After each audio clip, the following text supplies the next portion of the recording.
Before we begin, a quick and important disclaimer. This video is provided strictly for educational and entertainment purposes. The following content explores the psychological, sociological, and digital mechanics of social media platforms and does not constitute professional psychological, legal, or financial advice. The digital landscape and platform algorithms are subject to constant change, and the case studies mentioned represent specific historical trends rather than universal outcomes. Viewers are strongly encouraged to conduct their own due diligence and consult with qualified professionals regarding mental health or digital privacy concerns. The average American scrolls through 300 feet of content every single day. That is the height of the Statue of Liberty, processed by your brain before you even sit down for dinner.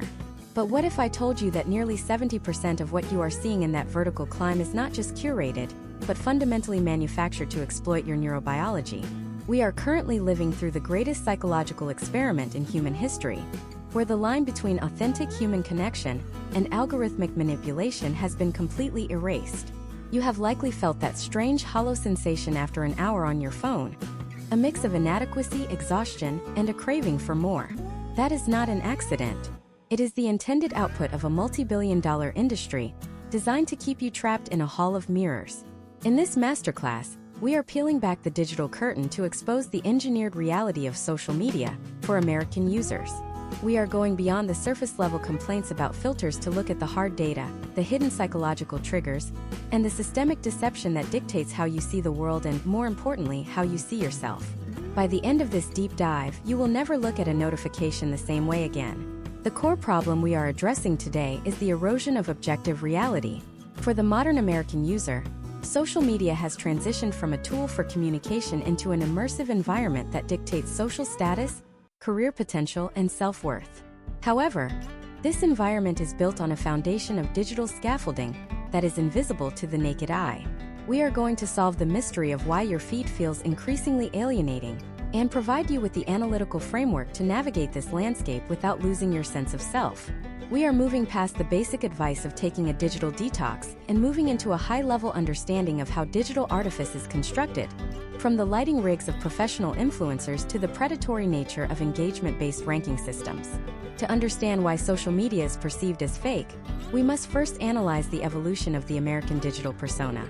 In the early days of platforms like MySpace or the initial launch of Facebook on college campuses, the digital self was a digital scrapbook, a relatively low-fidelity reflection of real-world events. Today, that has shifted into what sociologists call the performance of the self. Every post is a calculated data point intended to signal a specific lifestyle or set of values. Data from historical trends shows that as high-definition mobile cameras became standard, the pressure to maintain a polished aesthetic increased exponentially. This led to the rise of the professionalized life. Consider the physical reality of a typical viral post. When you see an American creator sharing a minimalist, sun-drenched morning routine in a high-rise Los Angeles apartment, the viewer perceives a seamless, aspirational reality. The reality, according to industry case studies of content houses, often involves three-point professional lighting setups, hired set designers, and a grueling schedule where a 30-second clip takes 6 hours to produce. The fake nature of this content isn't just in the filters applied to the skin, it is in the fabrication of the environment itself. This creates a massive psychological gap for the average user in Middle America, who is consuming this content in a standard living environment. The brain struggles to distinguish between a scripted production and a peer's reality, leading to a phenomenon known as upward social comparison. Research into user behavior suggests that this constant exposure to high production value falsity triggers the same neural pathways as a genuine social threat. When you see a filtered, idealized version of a peer's life, your brain interprets your own unfiltered reality as a failure of status. We have reached a point where the digital representation of a person is considered more important than the physical person. This is the era of the hyperreal. In this masterclass, we will examine how the American economy has shifted to reward this hyperreality. Career paths in 2026 often depend on one's ability to maintain an influential digital facade, which means the stakes for being fake have never been higher. If your livelihood depends on your engagement metrics, the incentive to be authentic is replaced by the incentive to be algorithmic. We must also address the role of the algorithm in enforcing this fakeness. Algorithms on major platforms are not programmed to show you the truth. They are programmed to maximize time on device. Historical trends in software engineering show that high-arousal emotions, like envy, outrage, and shock, drive the most engagement. Therefore, the system naturally suppresses mundane, authentic content in favor of the spectacular and the exaggerated. This creates a feedback loop. Users realize that their authentic, everyday lives do not get likes, so they begin to mimic the exaggerated styles of top-tier creators. Over time, the entire platform shifts away from reality. Think about the way we consume travel content. A decade ago, a photo of the Grand Canyon was just that, a photo of a landmark. Today, specific locations across the United States have been redesigned or curated specifically to be Instagrammable. We are seeing a physical transformation of the American landscape to suit the digital lens. Restaurants are choosing paint colors based on how they appear under a smartphone flash. Museums are creating exhibits that prioritize photo opportunities over educational value. This is the ultimate proof that social media isn't just a fake reflection of the world. It is actively forcing the real world to become a fake version of itself. Furthermore, we need to deep dive into the technical side of digital manipulation. It is no longer just about smoothing out a blemish. We are now entering the territory of real-time augmented reality and generative AI, where a user's entire facial structure can be altered in a live video stream without any detectable glitching. This creates a permanent state of body dysmorphia for the American youth. When you can see a perfected version of yourself in the digital mirror of your front-facing camera, your actual reflection in a physical mirror becomes a source of distress. We will look at the specific psychological studies that link this tech-driven facial modification to a rise in aesthetic procedures among Gen Z and millennials, showcasing a direct pipeline from digital fakeness to surgical reality. The complexity of this issue lies in the fact that it is a systemic trap. You cannot simply opt out without facing social or professional consequences in a hyper-connected society. This video will break down the 3 pillars of digital deception: aesthetic fabrication, algorithmic curation, and the monetization of identity. We will analyze the data surrounding the attention economy and show you how your personal data is being used to fine-tune the very illusions that keep you scrolling. This is not just a conversation about social media. It is a conversation about the future of human perception in the United States. We are going to provide you with the tools to deconstruct every image you see, to recognize the lighting, the staging, and the algorithmic intent behind the screen. By the time we are done, you will have a masterclass-level understanding of the digital matrix we all inhabit. We are going into the mechanics of why your brain is addicted to the very things that make you feel inadequate, and how to reclaim your focus from the architects of this digital mirage. This is the reality of the fake. To understand the magnitude of this digital mirage, we have to look at the literal architecture of the spaces we inhabit in 2026. Imagine a young professional in Austin named Alex. Alex walks into a new bistro that has been trending on his feed for 3 weeks. The walls are painted a very specific shade of desaturated terracotta. The lighting is calibrated to a warm 3000 Kelvin, and the tables are marble-topped because marble reflects soft light better for overhead food photography. Alex isn't there just for the sourdough. He is there to capture a data point that proves he exists within a certain social stratum. This is the first layer of the fake reality, the colonization of physical space by digital aesthetics. Architectural firms across the United States are now reporting that up to 40% of retail design briefs specifically prioritize camera-friendly angles over functional seating or acoustics. We are living in a world designed to be a backdrop, not a home.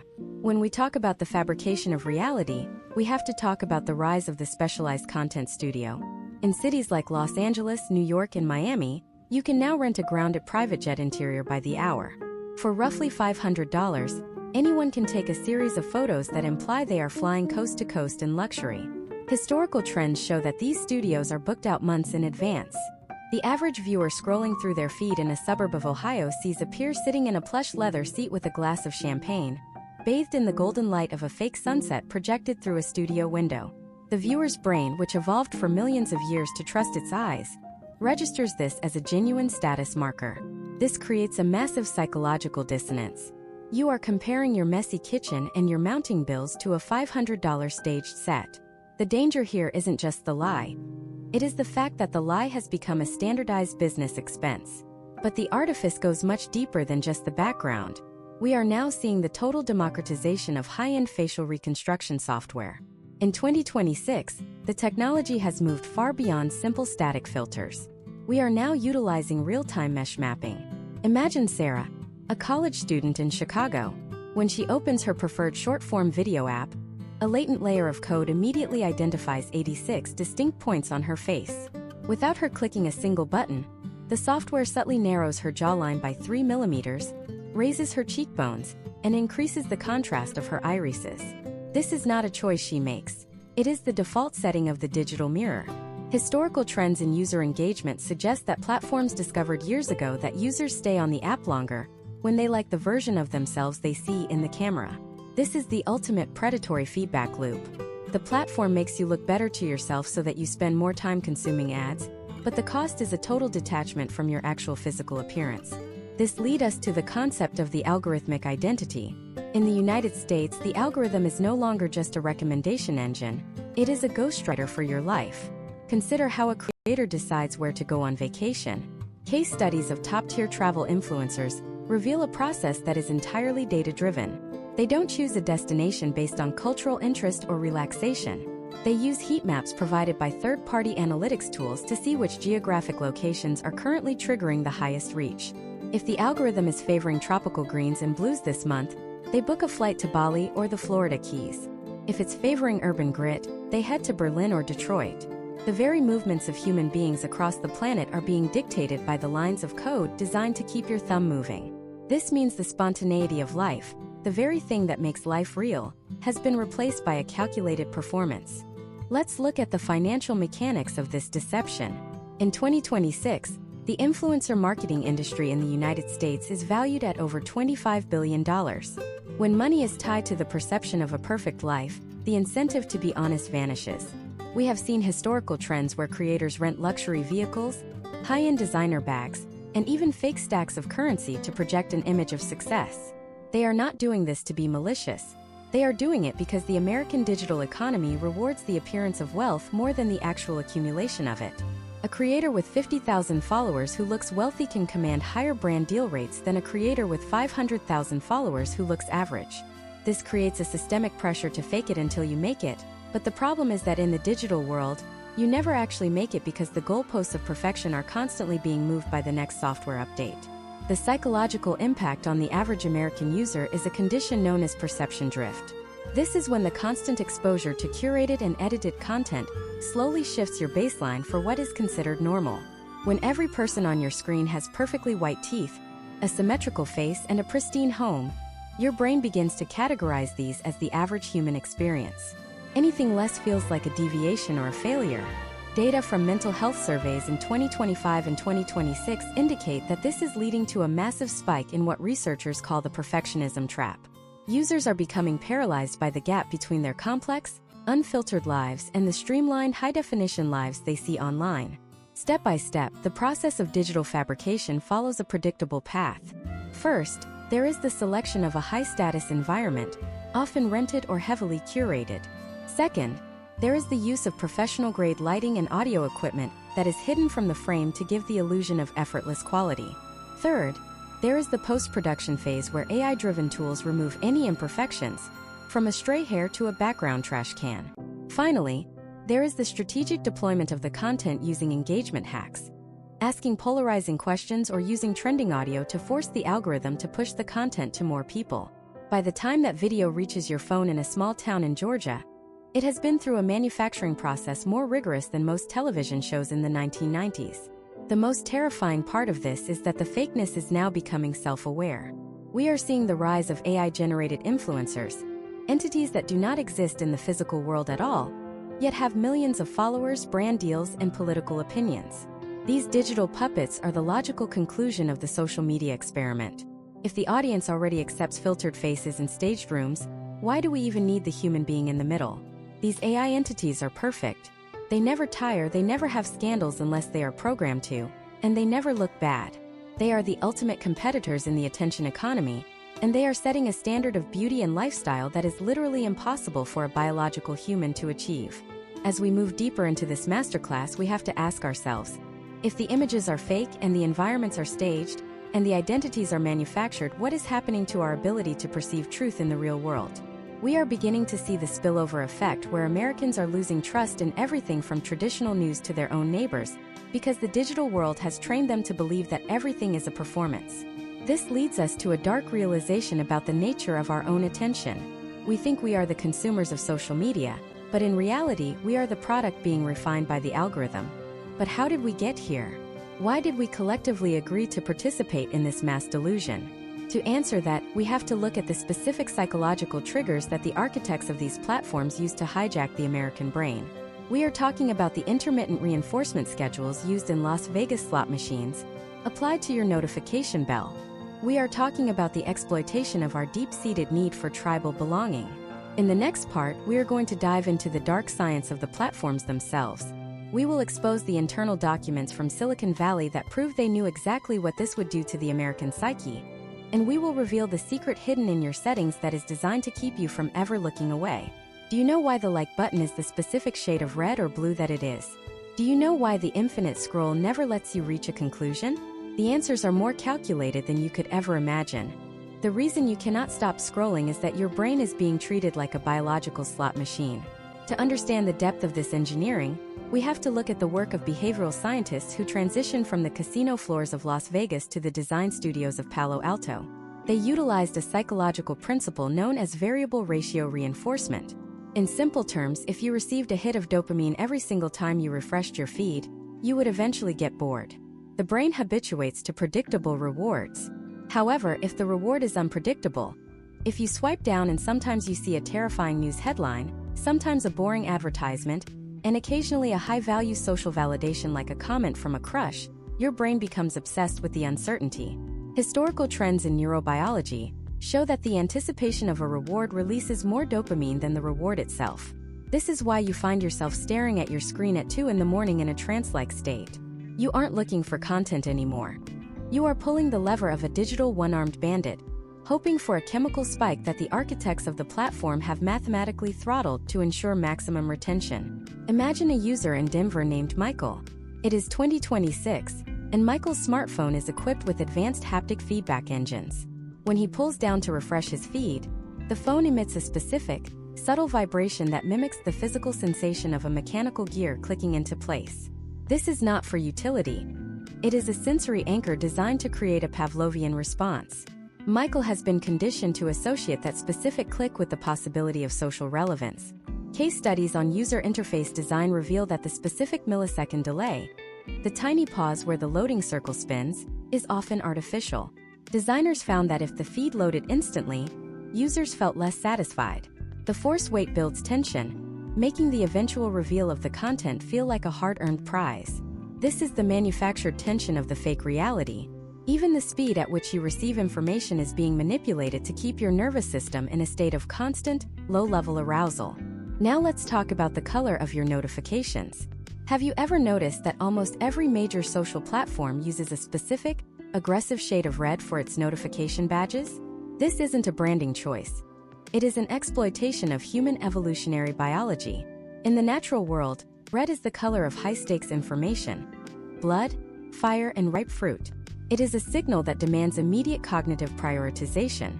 When Michael sees a red dot on his home screen, his amygdala, the part of the brain responsible for the fight-or-flight response, triggers a minor stress reaction. His brain perceives an unfinished task or a potential social threat. The only way to resolve that stress is to click the icon. By using these biological triggers, platforms ensure that you are not using the app because you want to, but because your brain is trying to resolve an engineered state of anxiety. The infinite scroll is perhaps the most successful psychological trap ever integrated into American software. Before the invention of this mechanic, the internet had natural stop signs, pages. You had to click next to continue. That tiny friction point gave the prefrontal cortex a fraction of a second to ask, do I actually want to keep doing this? In 2026, that friction has been entirely erased. The feed is a bottomless pit. This creates a state called unit bias where the human brain wants to complete a task. Because the task of scrolling has no visible end, the brain never receives the signal to stop. You are essentially eating from a bottomless bowl of soup. Because the bowl never empties, you never feel full. Historical trends in digital consumption indicate that the introduction of infinite scroll increased average time spent on platforms by more than 20% almost overnight. It is the architectural equivalent of a building with no exits. Behind the scenes, there is a more invisible layer of fakeness: the shadow profile and the predictive twin. For every American user, the major platforms have constructed a digital ghost, a mathematical model that knows you better than you know yourself. By analyzing how many milliseconds Michael pauses over a specific image, the accelerometer data of how he holds his phone, and his GPS history in Denver, the algorithm can predict with startling accuracy when he is feeling lonely, bored, or insecure. Case studies from 2025 data leaks suggest that platforms can identify a looming depressive episode or a breakup before the user has even processed it consciously. Once the algorithm identifies a moment of vulnerability, it doesn't offer help. It offers the most addictive form of content to keep him tethered to the screen. This is the ultimate betrayal of the fake reality. The platform isn't just showing you what you like. It is actively exploiting your psychological weaknesses to prevent you from leaving. Consider the role of the like button. In the early 2010s, it was a simple tool for feedback. In 2026, it is a currency used in a complex social credit system. Every time you post, the platform doesn't show that post to all your friends at once. It releases it to a small test group.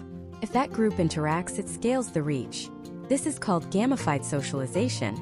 We have turned human friendship into a competitive sport. For a user like Sarah in Seattle, the lack of immediate likes on a photo isn't just a digital glitch. It feels like social rejection. The platforms know this, and they have been known to hold back notifications to deliver them in a sudden burst later in the day when their data shows the user is most likely to be craving a boost. They are quite literally rationing your social validation to control your mood throughout the day. This leads to a phenomenon we call algorithmic censorship of the mundane. Because the systems prioritize high arousal content, anything that is quiet, nuanced, or truly authentic is buried. If Michael posts a sincere 5-minute video about his quiet walk through a park, it will likely receive near zero reach. But if he posts a sensationalized 30-second clip with a misleading headline and aggressive jump cuts, it goes viral. The result is a massive cultural shift where Americans are being trained to perform for the machine. We are losing the ability to have a private thought or an unrecorded moment, because the machine has convinced us that if a moment isn't shared and validated by the numbers, it didn't truly happen. We are entering a phase where the digital and physical realities are merging in a way that is fundamentally dishonest. We see this in the rise of the digital twin in the workplace and social circles. People are now expected to maintain a version of themselves online that is more consistent, more productive, and more attractive than any human can be. The pressure to live up to your own digital avatar is causing a breakdown in the American identity. We are becoming a nation of actors playing ourselves, terrified that the audience will see through the costume. The data is clear. We are being manipulated at a level that bypasses our conscious thought. But the question remains, how do we break the cycle? Is it even possible to exist in modern America without being a pawn in this game? To find the answer, we have to look at the people who are fighting back. There is a growing underground movement of digital minimalists and tech insiders who are using the very tools of the architects to build a firewall around their minds. We are about to dive into the specific step-by-step tactics they use to deprogram their brains. We will look at how to strip the color from your life to see the truth, and how to confuse the algorithm so it can no longer predict your next move. But before we get to the cure, we have to look at the most dangerous lie of all, the myth of the self-made influencer. You think they got lucky? You think it's just talent? In the next part, we are going to expose the hidden factories where thousands of fake accounts are used to manufacture fame out of thin air, and how you can spot the fingerprints of a manufactured viral moment in seconds. The manufacturing of fame in 2026 has become a precise industrial process, far removed from the organic discovery stories of the early internet. To understand this, we must look at the click farm infrastructure. Imagine a warehouse on the outskirts of a major metropolitan area, filled with thousands of smartphones mounted on racks, all plugged into a central server. These are not just idle devices. They are programmed with sophisticated human emulation software.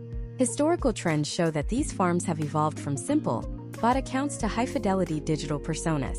They don't just click like. They watch 80% of a video to manipulate retention metrics. They leave contextually relevant comments using natural language processing, and they share content into private groups to trigger the algorithmic signals of high-value engagement. For a new creator in Los Angeles named Jordan, the path to appearing viral often begins with a seed investment in these inorganic signals. When you see a video with 3 million views and 50,000 comments, you are often looking at a house of cards built on rented engagement. The fingerprints of a manufactured viral moment are hidden in the data metadata. Step by step, we can deconstruct a fake trend by looking at the engagement velocity. A truly organic viral video usually follows a bell curve of growth, starting with the core audience and expanding as it is shared. A manufactured moment, however, often shows a vertical spike in the first 60 minutes followed by a plateau. This is the signature of a coordinated burst from a click farm or a private engagement pod. Engagement pods are secret groups where hundreds of creators agree to interact with each other's posts the second they go live. This hacks the algorithm into believing the content is a breakout hit, which then triggers the platform to push it to real, unsuspecting American users. Case studies of these pods reveal that the initial 5 minutes of a post's life are the most fraudulent, yet they dictate what millions of people will eventually see on their For You pages. We must also expose the role of the comment bot in creating a false consensus. In 2026, AI-driven bots can scan a video's transcript and generate thousands of unique, supportive comments that make a creator look like a trusted authority. Imagine if Chloe, a viewer in Nashville, watches a video about a new lifestyle supplement. She sees hundreds of comments from people claiming the product changed their lives. Chloe doesn't realize that 90% of those accounts were created 30 days ago, have no profile pictures of real people, and are all managed by the same marketing agency. This creates a psychological effect known as social proof. When we see a crowd cheering, our brain assumes the person on stage is important. On social media, the crowd is often a script running on a server in another country. Let's look at the financial reality of the influencer rental market. In 2026, the illusion of wealth is a commodity you can buy by the hour. We mentioned the private jet sets, but the deception goes down to the smallest details. There are services in the United States that rent out empty boxes from high-end luxury brands like Chanel or Rolex. Creators buy these empty boxes to film unboxing videos, implying they have spent thousands of dollars on a shopping spree that never happened. They then return the boxes or sell them to the next creator. Historical trends in the resale market show that the demand for luxury packaging is sometimes higher than the demand for the products themselves. This is the economy of the aesthetic. It is a loop of fake consumption designed to trigger envy in the viewer, which in turn drives the viewer to spend money they don't have on products they don't need, all to keep up with a lifestyle that doesn't actually exist. The fake reality extends into the very identities of the people we follow. Case studies have highlighted the rise of the narrative architect, specialists hired by talent agencies to craft a compelling, yet entirely fabricated, backstory for a new influencer. They decide on the creator's flaws, their relatable struggles, and their eventual triumph, all before the first video is ever filmed. They are essentially writing a sitcom where the actor plays themselves. For a viewer like Michael in Denver, the vulnerability he sees in his favorite creator feels like a genuine connection. In reality, that vulnerability was a scripted plot point designed to increase trust and, eventually, conversion rates for brand sponsors. The transparency we think we are getting is just another layer of the performance. Now, consider the technical manipulation of the viral soundscape. In 2026, audio is just as manufactured as imagery. Have you ever noticed how many viral videos use the same high-energy, fast-paced background music? This is not a coincidence. Algorithms categorize audio clips based on their ability to prevent a user from scrolling past. Platforms provide creators with lists of trending sounds, essentially forcing them to use the same auditory triggers to ensure their content gets reach. This leads to a homogenized digital culture where every video feels, sounds, and looks the same. We are losing the diversity of human expression to a set of standardized templates that the machine can easily digest and categorize. The most sophisticated form of fakeness is the manufactured controversy. Agencies will often coordinate a fake feud between two creators to drive engagement. They know that outrage is the fastest way to travel across the internet. They script the disagreement, the response videos, and the eventual public reconciliation. During the height of the feud, both creators see a massive spike in followers and views, which they then leverage into higher brand deal rates. The American public spends days or weeks debating a conflict that was never real to begin, organized by publicists in a boardroom. This is the weaponization of our attention, turning our natural social instincts into a profit-generating machine. Behind this entire system is the data broker industry. These companies collect the engagement data from these fake interactions to build even more accurate profiles of real users. They want to know which types of fake content work best on you. If you are a parent in the suburbs, are you more likely to engage with a fake domestic disaster or a fake luxury makeover? By feeding us manufactured reality, they learn how to manipulate our real-world choices, from the products we buy to the way we vote. The fake content is the bait, and our psychological data is the catch. As we peel back these layers, it becomes clear that the digital world we inhabit is not a reflection of reality, but a carefully curated simulation designed to extract value from us. We are being conditioned to accept a world where nothing is as it seems, yet we are punished if we don't participate. But what happens when this fakeness starts to break our actual physical health? We have talked about the psychological toll, but there is a physical dimension to this digital deception that is rarely discussed. We are seeing changes in brain structure, sleep patterns, and even physical posture across the American population that are directly linked to the way we consume this manufactured reality. In the next part, we are going to dive into the neurophysical hijack. We will look at how the blue light and the high-frequency cuts of social media video are rewiring the American nervous system in real time. We will explore the data on the decline of the human attention span and the rise of digital brain fog. More importantly, we will look at the specific physical signals your body sends when it is being manipulated, and how you can learn to listen to your biology instead of the algorithm. We are also going to reveal the specific chemical that the platforms are draining from your brain every time you refresh your feed, leaving you physically incapable of feeling satisfied. If you have ever felt like your brain was buzzing after a long scroll, you need to see what we have uncovered next. The physical sensation of a buzzing brain is not a metaphor. It is the measurable result of a neurophysical hijack. To understand why your body feels physically drained after a sessions on social media, we have to look at the biology of the orienting reflex. This is a primitive survival mechanism in the American brain that forces us to pay attention to sudden changes in our environment. In the wild, this would be a rustle in the grass or a flash of movement from a predator. In 2026, social media creators exploit this by using high-frequency jump cuts. If you watch a viral video today, you will notice the camera angle changes every 2 to 3 seconds. This is a deliberate tactic to prevent your brain from habituating to the image. Every time the frame cuts, your orienting reflex triggers a microspike of cortisol and adrenaline. Your body thinks it needs to be alert for a new threat or opportunity. When you scroll for an hour, your nervous system is essentially experiencing hundreds of tiny survival shocks in a row. Historical trends in neurohealth show that this constant state of hypervigilance leads to a condition known as sympathetic nervous system dominance, where your body forgets how to enter a state of rest and digest. Imagine a user in Phoenix named David. It is late at night and David is trying to wind down, but he decides to check his notifications one last time.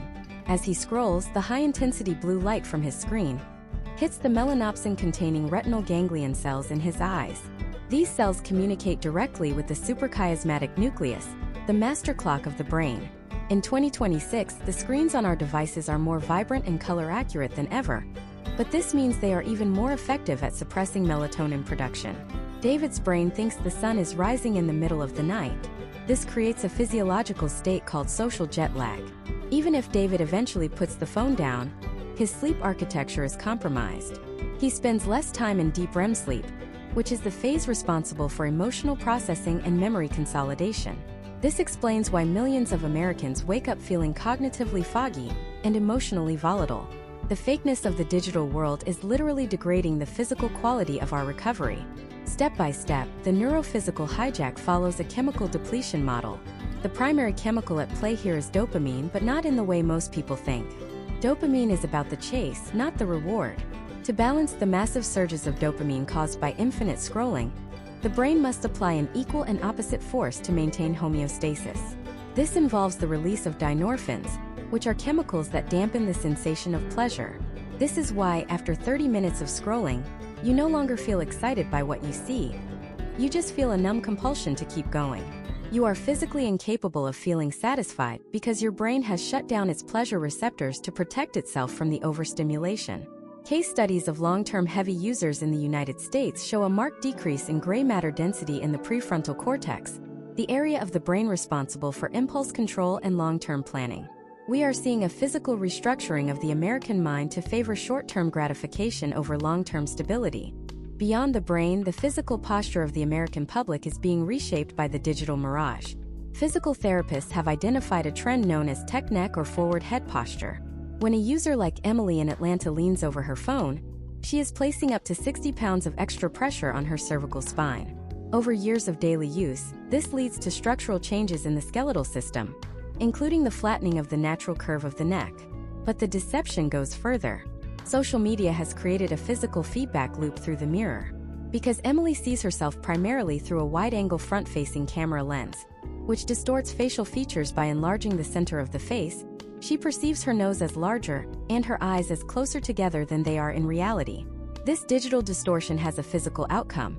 Historical trends in cosmetic surgery show a massive increase in requests for procedures that are designed to make people look better, specifically in a 2D digital format, rather than in 3D physical space. We are literally carving our bodies to match a fake digital reflection. We must also address the impact of the sensory-rich, low-context environment. On social media, you might see a tragic news report from a war zone followed immediately by a video of a dancing cat, followed by an advertisement for a luxury car. This is called context collapse. The human brain is not evolved to process such wildly different emotional stimuli in such rapid succession. In a physical environment, if you saw a tragedy, your body would produce a prolonged emotional response. On social media, you are forced to pivot your emotions every 6 seconds. This leads to emotional blunting. Data from sociological studies in 2026 suggests that heavy social media users show lower levels of empathy in real-world interactions because their emotional processing centers are simply burnt out. They have been trained by the platform to treat every human emotion as a fleeting low-stakes data point. Let's look at the historical trends of the attention span. In the early 2000s, the average human attention span was measured at roughly 12 seconds. By 2026, some metrics suggest it has dropped below 8 seconds, less than that of a goldfish. This is a physical change in how our neurons fire. We are losing the capacity for deep work and sustained focus. This has massive implications for the American economy and education system. If a generation of workers is physically unable to focus on a complex task for more than a minute without a hit of digital dopamine, the potential outcomes for innovation and problem-solving are significantly diminished. This is not a lack of willpower. It is a physiological adaptation to a high-stimulation environment. The fakeness of social media also impacts our metabolic health. Case studies have linked excessive scrolling to a sedentary lifestyle and a phenomenon called mindless eating. When the brain is occupied by the high-intensity stimuli of a manufactured reality, it fails to process the satiety signals from the stomach. Users in the United States are consuming more calories while feeling less full because their attention is entirely diverted into the digital void. Furthermore, the constant low-level stress of social comparison keeps the body in a state of chronic inflammation. Cortisol, the stress hormone, is consistently elevated, which is linked to a host of physical ailments from heart disease to weakened immune systems. The digital mirage is quite literally making the American public physically ill. Behind this physical decline is a massive industry of data-driven optimization. The platforms use eye-tracking software in their labs to see exactly which pixels catch your eye and for how long. They are testing which vibrations, which sounds, and which visual patterns cause the greatest physiological arousal. They know your heart rate increases when you see a notification. They know your pupils dilate when you see an attractive face. They are using your own biological data to build a better cage. As we move forward in this deep dive, we have to recognize that the physical symptoms we feel, the headaches, the eye strain, the exhaustion, the buzzing brain, are our body's way of rejecting the fake reality. It is a biological protest against an environment that we were never meant to inhabit. But the architects of these platforms are already one step ahead. They are developing new ways to bypass our physical senses entirely. We are moving toward a world of spatial computing and neural interfaces where the line between your biological thoughts and the algorithm's suggestions will become even more blurred. In the next part, we are going to explore the rise of the digital shadow. We will look at how your online behavior is being used to create a predictive model of your future health, your future relationships, and your future career. We are going to reveal the secret scoring systems that American companies use to judge you based on your social media presence. Even if your account is private, you think you're just posting a photo? You're actually contributing to a permanent, invisible dossier that follows you for life. We will also dive into the psychological phenomenon of the echo chamber 2.0, where the algorithm isn't just showing you what you want to hear. It's actively rewriting your memories. If you've ever felt like you remember a news event differently than the people around you, you might be a victim of a targeted reality shift. We are going to show you how it happens and how to spot it before your own history is rewritten. The rewriting of your personal history begins with a phenomenon known as algorithmic gaslighting. To understand how your memories are being altered in 2026, we have to look at the psychological concept of the Mandela effect, but weaponized by machine learning. In the physical world, your memories are anchored by shared experiences with people in your local community. On social media, those anchors are replaced by a personalized stream of information. Imagine a user in Philadelphia named Marcus. Marcus remembers a specific controversial event from 3 years ago. However, every time he scrolls through his timeline, he sees short-form video essays, AI-generated summaries, and retrospective posts that subtly alter the details of that event. Because Marcus is seeing this reflected back to him by hundreds of seemingly independent accounts, his brain begins to overwrite his original memory to align with the digital consensus. This is not a conspiracy. It is the natural outcome of a system that prioritizes engagement over accuracy. Historical trends in cognitive science show that if a human being is told a lie by 10 different sources, they are significantly more likely to accept it as truth than if they heard it from one source 10 times. Step by step, the targeted reality shift works through a process called incremental normalization. The algorithm identifies a belief or a memory you hold and begins to introduce slight deviations into your feed. These are often presented as debunking videos or rediscovered footage. Because these clips are high definition and use authoritative voiceovers, they bypass your critical thinking filters. Over a period of months, the cumulative effect is a total shift in your perception of the past. Case studies of political discourse in the United States have shown that users who are deeply embedded in specific digital subcultures often have entirely different chronological timelines of major national events compared to those outside their bubble. We are no longer just living in different opinions, we are living in different versions of history. This leads us to the rise of the digital shadow and the invisible scoring systems. For every American user in 2026, there exists a secondary, hidden profile that you will never see. This is your social reliability score, and it is calculated by third-party data brokers who scrape every interaction you have ever had online. Imagine if Sarah in Boston applies for a new apartment or a mid-level corporate job. The human resources department might not just look at her LinkedIn. They use automated software that analyzes her digital shadow. This software looks at the sentiment of her comments from 5 years ago, the types of people she follows, and even the time of day she is most active on social media. Historical trends in the insurance and recruitment industries suggest that these scores are increasingly used to predict potential outcomes for a candidate's reliability or health risks. The terrifying part is that this score is based on a version of you that is filtered through the fakeness of social media. If you were performing a certain persona in college, that fake persona is now a permanent part of your professional dossier. Let us look at the echo chamber 2.0. In the early days of social media, an echo chamber was simply a group of like-minded people talking to each other. In 2026, the echo chamber is a solitary confinement cell made of mirrors. The algorithm has become so sophisticated that it can create a reality where it feels like the entire world agrees with you, or conversely, that the entire world is attacking you. Consider a user in Miami named Isabella. Isabella has a specific interest in niche wellness trends. Because she engages with this content, her entire digital universe becomes saturated with it. Every advertisement, every suggested friend, and every news headline she sees confirms that her niche interest is a global movement. When she steps into the physical world and realizes that 99% of people have never heard of it, she experiences a profound sense of alienation. This is the manufactured loneliness of the digital age. We are being isolated into personalized realities, making collective action and genuine social cohesion almost impossible. The fakeness of this environment is further exacerbated by the use of synthetic consensus. This is a tactic where botnets are used to make a fringe idea look like a mainstream opinion. By flooding a hashtag with thousands of AI-generated posts in a matter of minutes, an interest group can create the illusion of a grassroots movement. For the average American user, seeing a topic trend at number 1 is a signal of importance. They don't realize that the trend was bought and paid for to shift public perception. Case studies on digital influence have identified that these synthetic movements can actually trigger real-world changes in stock prices, consumer habits, and even local legislation. The fake digital reality is reaching out and rearranging the physical world.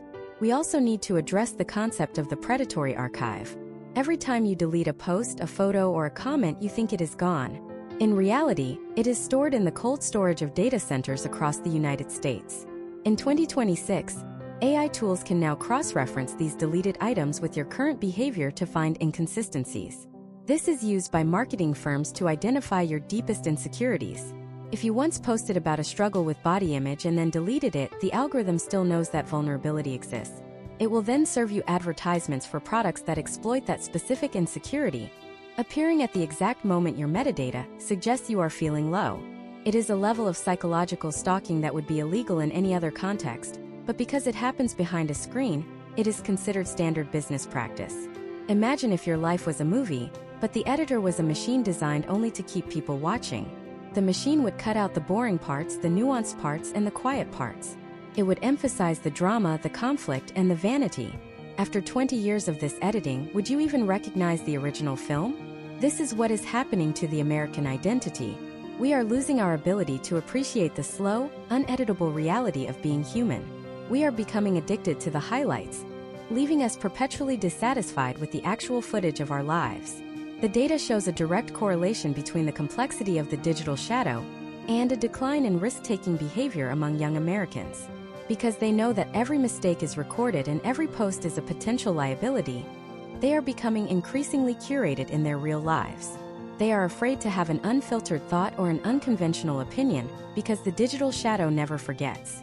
We are creating a culture of total surveillance where the most effective guard is the one inside your own head. The fakeness of social media has moved from the screen into our very souls, forcing us to self-censor and self-edit until there is nothing authentic left. Behind this system is a fundamental lie, that social media is a free service. In reality, you are paying with the most valuable resource you possess, your autonomy.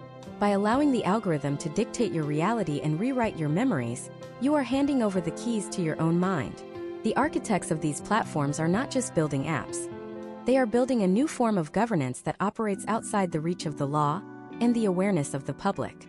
As we continue this masterclass, we have to look at how to break the glass of this digital mirror. Is there a way to disconnect the digital shadow? Can we reclaim our memories from the machine? We are about to look at the rise of the dark social movement, private, encrypted, and uncrawlable networks where Americans are rediscovering what it means to be real. We will explore how to audit your own digital shadow and see what the data brokers see. But first, we have to talk about the most controversial aspect of the fake reality: the weaponization of loneliness. In the next part, we are going to expose the secret internal projects aimed at making you feel just isolated enough to keep buying, but not so isolated that you give up entirely. We will reveal the specific algorithmic triggers used to induce a state of social hunger, and how the platforms profit from your need for connection. If you've ever felt lonely in a room full of people while checking your phone, you need to see the data on why that is happening. The weaponization of loneliness is the most profitable engine in the digital economy of 2026. To understand why you feel isolated despite having thousands of digital connections, we have to look at the psychological concept of the parasocial interaction. This is a one-sided relationship where a user extends emotional energy, interest, and time toward a digital persona who has no idea they exist. In the physical world, social interaction is a reciprocal exchange of neurochemicals like oxytocin. On social media, that exchange is severed. Imagine a user in Columbus named Daniel. Daniel spends 3 hours a night watching a high-production value live stream of a creator he feels he knows personally. He knows the name of the creator's dog, their favorite coffee order, and their recent relationship struggles. Daniel's brain is tricked into feeling a sense of intimacy, but because the creator cannot reciprocate that attention, Daniel's biological need for connection remains unfulfilled. This creates a state of chronic social hunger. Historical trends in behavioral data show that users in this state are significantly more likely to engage with advertisements and make impulsive digital purchases as a way to self-soothe. The platforms have identified that a perfectly satisfied user is a low-value user.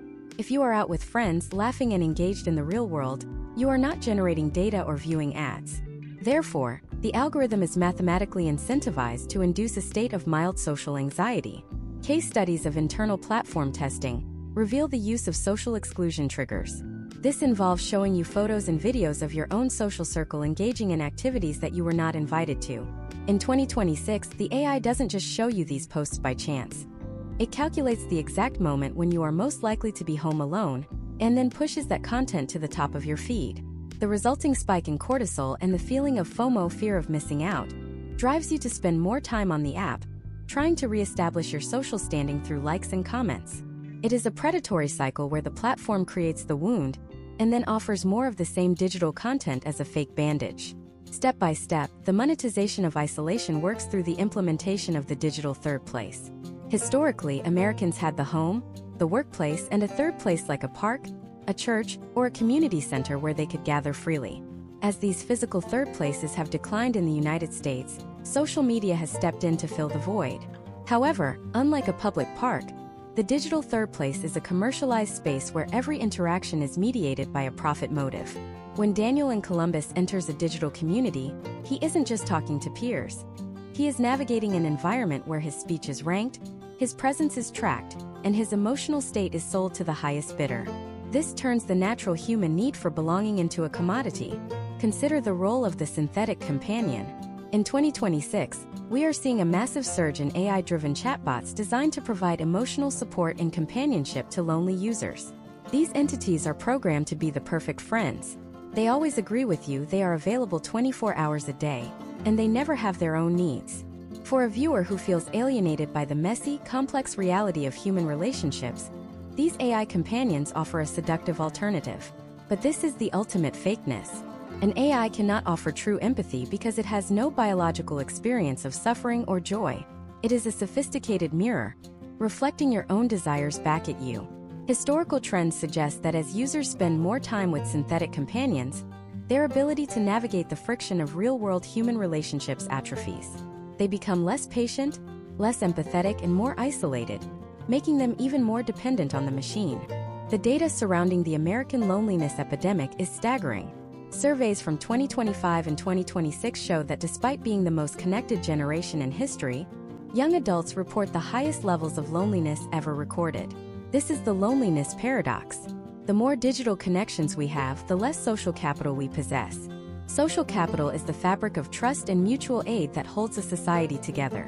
Social media destroys social capital by encouraging transactional interactions. Instead of helping a neighbor, we post a virtuous comment. Instead of attending a local meeting, we sign a digital petition. These actions provide a microdose of moral satisfaction without the physical effort of real-world engagement, leaving our communities weaker and our individual lives emptier. Let's look at the predatory nature of the niche bubble. The algorithm knows that if it can find a very specific fringe interest for you, it can trap you in a community of others who share that interest. While this can feel like finding your tribe, it is often a process of radical isolation. By narrowing your focus to a specific subculture, the platform separates you from the broader social fabric of your physical location. You may have more in common with a stranger 3,000 miles away than with the person living next door. While this seems like global connection, it is actually a form of social fragmentation. When our primary communities are digital and geographically dispersed, we lose the protection and support of a local network. If Daniel in Columbus has a physical emergency, his 10,000 digital followers cannot bring him a meal or drive him to the hospital. The fakeness of digital community is revealed the moment a real-world need arises. Behind this system is the deliberate engineering of the self-comparison engine. We have moved from comparing ourselves to our neighbors to comparing ourselves to the top 0.1% of the entire world. The platforms ensure that no matter how well you are doing, you are always one scroll away from someone who is doing better, looking better, or traveling more. This is not an incidental byproduct of the technology. It is a core feature. Envy is one of the most powerful drivers of consumption in the American economy. By keeping you in a state of perpetual inadequacy, the platform ensures that you remain a motivated consumer, looking for the next product or lifestyle hack that will finally make you feel like you belong in the fake reality you see on your screen. Imagine if you were in a room where every person was wearing a mask that showed a different emotion than what they were actually feeling. You would be unable to read the room, unable to trust anyone, and eventually you would stop trying to connect. This is the current state of the American digital landscape. We are all wearing digital masks, filters, curated captions, staged photos, and then wondering why we feel so alone. We have traded the vulnerability of being seen for the security of being admired, but admiration is a hollow substitute for being known. As we move toward the conclusion of this masterclass, we have to face the reality that this isolation is by design. The architects of social media have built a world where connection is a luxury and loneliness is the default. But there is a way out. There are specific, data-backed strategies to rebuild your social capital and reconnect with the physical world without becoming a hermit. We are going to look at the rise of the offline renaissance and how some of the most tech-savvy people in the United States are intentionally sabotaging their own digital presence to reclaim their real lives. In the next part, we are going to dive into the Great Deletion. We will look at the case studies of people who have successfully exited the digital matrix and the measurable changes in their brain chemistry and social lives. We are going to reveal the specific physical signs that your social capital is returning, and how to use your phone as a tool for connection rather than a weapon of isolation. But before that, we have to look at the most dangerous lie of all, the idea that your data is yours. In the next section, we are going to expose the hidden marketplaces where your deepest secrets, your private messages, and your deleted photos are being traded by companies you've never heard of. You think your DMs are private? You need to see the transparency reports that the platforms don't want you to read. We are going to show you exactly who owns your digital soul. The concept of a private message is the greatest architectural lie in the history of the American internet. To understand the depth of this deception in 2026, we have to look at the transition from human-to-human communication to machine-to-machine extraction. When you send a direct message to a friend, you perceive a private two-way tunnel. In reality, that message passes through a series of analytical gateways before it ever reaches the recipient. Imagine a user in Seattle named Kevin. Kevin is texting a close friend about his recent frustrations with his current vehicle and his interest in an electric SUV. He thinks he is venting in a safe space. However, the platform's large language models are scanning the semantic content of that message in real time. Within 48 hours, Kevin's entire digital environment, from his video feed to the banner ads on unrelated news sites, is saturated with electric vehicle promotions. This is not a coincidence. It is the monetization of intimacy.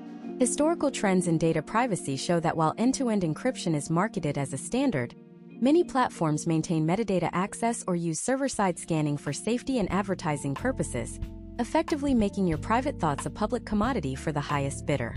The transparency reports that platforms are legally required to file often hide the most damning data in the fine print.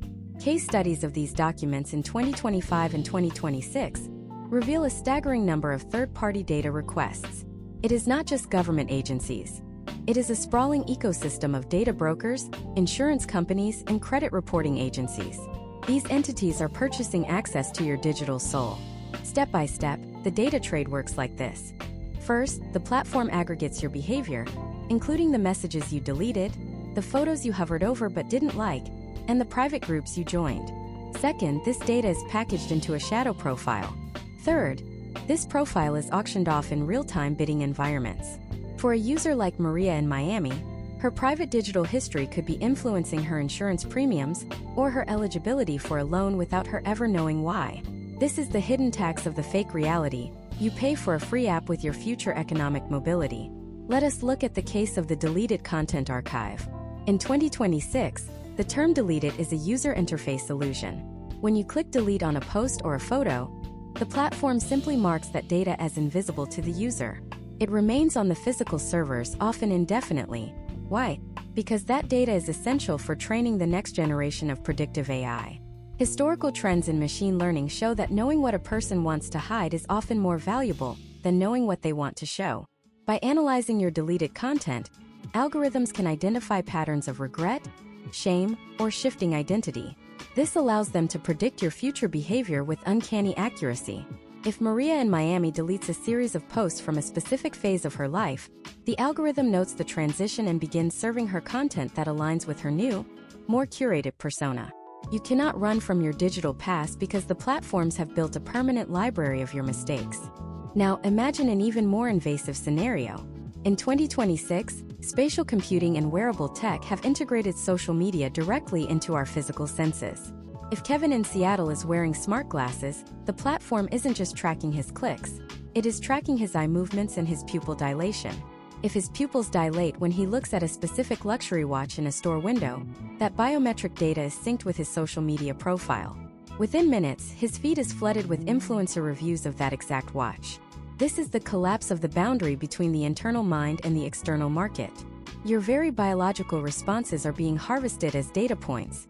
We have moved from a world where we look at a screen to a world where the screen looks back at us, analyzing our vulnerabilities in real time to ensure we never break the cycle of consumption. The ownership of your digital soul also extends to your creative output.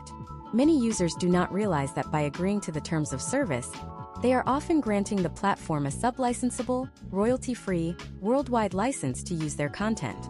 In 2026, we are seeing the rise of generative AI training where your personal photos and videos are used to create synthetic humans. Imagine if your face, or a slightly modified version of it, appeared in a global advertising campaign for a product you despise, and you received zero compensation. This is the potential outcome of the current legal landscape.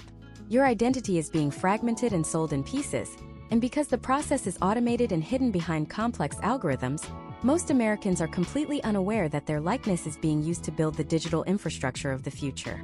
We must also address the secret scoring systems used by corporate entities. Beyond the social reliability scores we discussed earlier, there are now health propensity scores. By analyzing your grocery hauls posted on social media, your late-night scrolling habits, and the sentiment of your status updates, third-party companies calculate your likelihood of developing chronic conditions. This data is then sold to health tech firms and employers. A user like Kevin might find his career advancement stalled not because of his performance, but because an algorithm flagged his digital behavior as indicative of high stress or poor long-term health. The fakeness of social media, the pressure to look perfect, actually creates a data trail that makes you look like a liability in the real world. The monetization of your private life relies on the illusion of choice. The platforms give you dozens of privacy toggles and settings, but research into dark patterns in user interface design shows that these are often designed to be confusing or ineffective. They give you the feeling of control while maintaining the flow of data.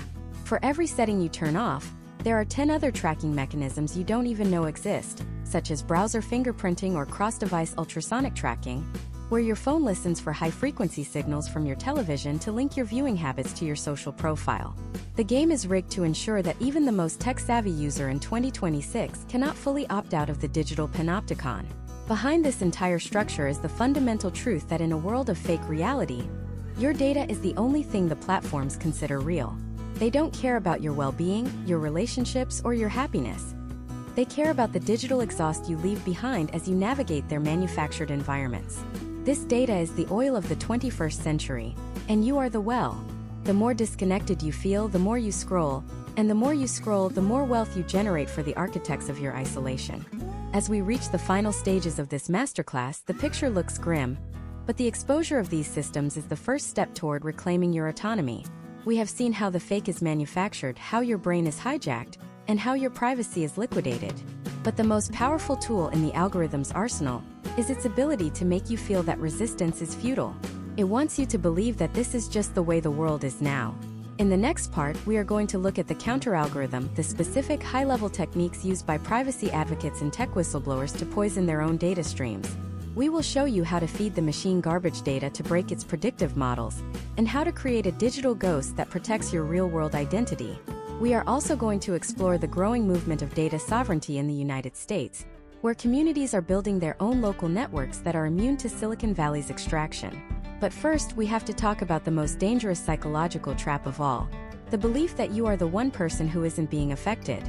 In the next section, we will reveal the specific cognitive biases that keep you blind to your own manipulation, and how to perform a radical honesty audit on your own digital life. If you think you're in control, you definitely need to see the next part. The illusion of control is the final defensive wall the algorithm builds inside your mind. To understand why you believe you are immune to the very manipulation we have spent hours deconstructing, we must look at a psychological phenomenon known as the third-person effect. This is a cognitive bias where individuals believe that mass-communicated media messages have a greater effect on others than on themselves. Imagine a user in Charlotte named James. James watches this video and thinks about his younger sister or his neighbor, convinced they are the ones being fooled by the filters and the fake lifestyles. He believes his own scrolling is a conscious, rational choice. However, historical trends in neuromarketing show that the more a person believes they are in control, the more vulnerable they are to subtle subconscious nudges. Because James isn't looking for the manipulation, he doesn't see the way his mood is being throttled by a specific color palette, or how his political leanings are being pushed by the selective omission of certain news stories in his feed. This is the ultimate victory of the fake reality. It makes you feel like the architect of your own prison. Performing a radical honesty audit on your digital life is the only way to puncture this bias. Step by step, this process involves looking at the raw data of your existence. In 2026, most American users spend an average of 6 hours and 40 minutes on digital platforms daily. If James in Charlotte is 30 years old, and he maintains this historical trend, he will spend over 15 years of his remaining life staring at a backlit piece of glass. When you audit your time, you aren't just looking at hours, You are looking at the opportunity cost of your reality. What would those 15 years look like if they were spent building physical skills, deepening real-world relationships, or engaging with your local community? The audit requires you to look at your last 50 likes and ask, did I like this because it added value to my life? Or was it a reflexive muscle spasm designed to appease a social obligation? Case studies of users who perform this audit often report a profound sense of grief when they realize the sheer volume of their life force that has been harvested by a machine that doesn't know they exist. Let us look at the concept of algorithmic poisoning as a method of resistance. In 2026, tech whistleblowers have begun sharing techniques to confuse the predictive models that build your digital shadow. This is not about deleting your accounts, which we have already seen is often ineffective due to the predatory archive, but about introducing noise into the signal. Imagine if James starts intentionally clicking on content that is completely irrelevant to his life.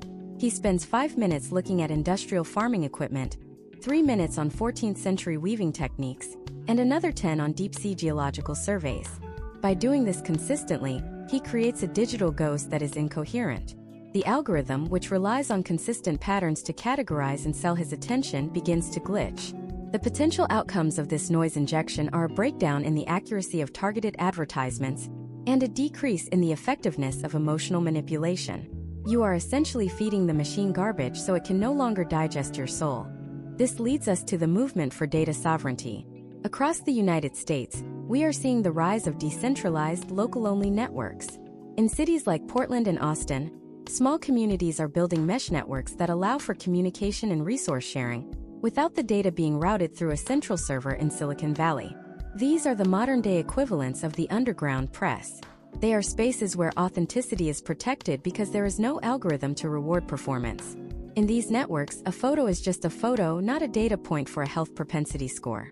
Case studies of these communities in 2026 show a significant increase in local social capital and a decrease in reported levels of anxiety and loneliness. People are discovering that the internet doesn't have to be a global surveillance engine. It can be a local utility that serves the people rather than the platforms. However, the architects of the fake reality are not sitting idly by. They are currently developing what is known as ambient social media. This is the integration of social platforms into the very fabric of our physical environment through augmented reality and the Internet of Things. Imagine James walking down a street in Charlotte. With his smart glasses or neural link, he doesn't have to pull out a phone to see a filtered world. The sidewalk itself is overlaid with digital advertisements. The people walking toward him have their social status and recent posts floating in a semi-transparent bubble above their heads. This is the total erasure of the boundary between the real and the fake. In this world, you cannot perform an audit because there is no off switch. Your entire sensory experience is being curated and Monetized in real time. This is the high-stakes future we are moving toward, where the only way to see the truth is to physically disconnect your senses from the digital grid. We must also address the psychological trap of the digital martyr. This is the person who stays on the platform specifically to argue against the fakeness, believing they are making a difference. The algorithm loves the digital martyr because outrage and debate are the highest forms of engagement. Every time you leave a long, well-reasoned comment debunking a fake story, you are providing the platform with high-quality data and keeping other users on the page longer. You are not fighting the machine, you are the fuel that keeps it running. Real resistance in 2026 looks like silence. It looks like the intentional refusal to provide the machine with the data it craves. It looks like moving your most important conversations to encrypted, non-commercial channels and treating your public profile as a hollow mask. Consider the role of the synthetic truth. As generative AI becomes the primary creator of content in 2026, we are entering an era where there is no objective visual record. We can no longer trust a video of a politician, a photo of a crime scene, or even a live stream of a friend. Everything can be faked with a level of precision that is indistinguishable from reality. This creates a state of epistemic nihilism, where people stop believing in anything at all. This is exactly what the platforms want. When you lose your grip on the truth, you become easier to lead. You stop looking for facts and start looking for the version of reality that makes you feel the most comfortable. This is the ultimate comfort of the cage. The data suggests that we are at a tipping point in the American experiment. We have successfully offloaded our social lives, our memories, and our sense of self to a handful of corporations. But as the fakeness becomes more transparent, the cracks are starting to show. More and more people are feeling the hollow sensation of the digital void and are looking for a way back to the physical. This deep dive has shown you the mechanics of your own manipulation, not to make you feel helpless, but to give you the blueprints of the prison so you can find the exits. You are not a data point. You are a biological entity with a profound capacity for genuine connection and unfiltered experience. But there is one final terrifying layer we have not yet discussed. We have talked about how the platforms fake the world for you, but we haven't talked about the project to fake you for the world. In the final part of this masterclass, we are going to expose the digital afterlife industry. We will reveal how companies are already using your social media history to create AI clones that will continue to post, interact, and generate revenue long after you are dead. You are being turned into a permanent, digital ghost without your consent. We will show you the legal loopholes that allow them to own your likeness forever, and the one specific step you must take today to ensure your digital legacy isn't hijacked by a corporation. This is the endgame of the fake reality. A world where the living are managed by the ghosts of the dead, all to keep the engagement metrics rising. If you want to own your future, you need to see how they plan to own your eternity. The digital afterlife industry is not a science fiction concept. It is a burgeoning sector of the American economy in 2026.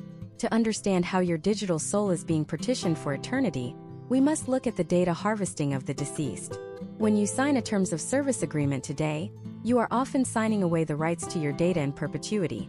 This means that after you pass away, the platforms retain the right to use your likeness, your voice modulations, and your unique linguistic patterns to train large language models.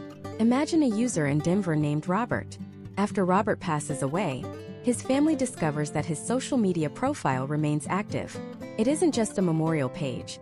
An AI agent, trained on 20 years of Robert's private messages, public posts, and video calls, continues to interact with his friends. It likes their photos, comments on their life events using his specific brand of humor, and even recommends products that Robert used to enjoy. For the platform, Robert is more valuable as a digital ghost than he was as a living, breathing person because the ghost never stops engaging. Historical trends in intellectual property law suggest that without specific, proactive legal designations, your digital identity becomes an asset of the corporation, used to maintain the engagement metrics of the surviving users who loved you. Step by step, the creation of a digital ghost follows a chillingly logical path. First, the AI aggregates every scrap of data you have ever produced to create a personality vector. This is a mathematical map of your consciousness.